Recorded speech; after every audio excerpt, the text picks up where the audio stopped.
Welcome to Lead with Clarity. This is a space for leaders who want to grow without losing themselves in the process. Each episode is a short reflection on leadership, influence, and the inner work that shapes how we show up for others. It's not hype, not noise, just clear thinking for the journey of leading well. Today's episode is entitled Profit from the Miss: How Smart Leaders Turn Setbacks into Strategy. Here we go. There's a particular kind of pain that comes with failure.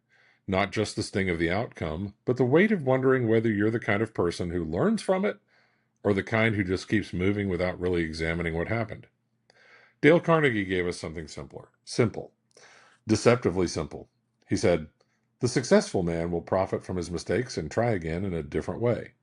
12 words, and most of us nod when we read them or hear them. Of course, try again differently. Got it. Here's what I've seen in boardrooms and coaching sessions and postmortems that happen far too late. The trying again part is usually fine. It's the differently part that gets skipped. We are creatures of habit, especially under pressure. When something fails, our first instinct is not to redesign our approach. It's to re-execute it harder.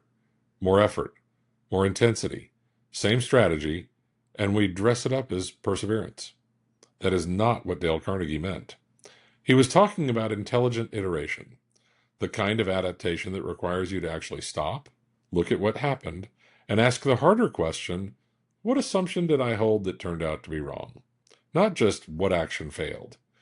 The action is usually downstream from a belief, maybe a market assumption, or a people assumption, or an assumption about timing, or maybe even about your own capabilities. That's where the real learning lives. The common misread here is that most people treat failure as a performance issue.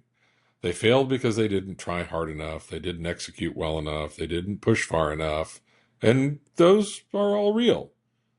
And the correction is oftentimes more of the same. But Carnegie's not talking about effort. He's talking about approach, strategy, design. The leader who profits from a mistake is not the one who grits their teeth harder. It's the one who gets genuinely curious about what they got wrong at the level of thinking, not just doing. So reframe it this way. Failure is data. Expensive data sometimes. Think about the Amazon Fire phone. But anyway, uncomfortable data almost always, but data nonetheless. The question isn't whether you failed. Every serious leader has. The question is whether you extracted the lesson with enough precision to actually change course, or whether you just changed your mood and went back in. Back on the Amazon Fire phone, while that was a big failure for Amazon, it did give us Amazon Alexa, which has been a very, very accretive product to the Amazon brand.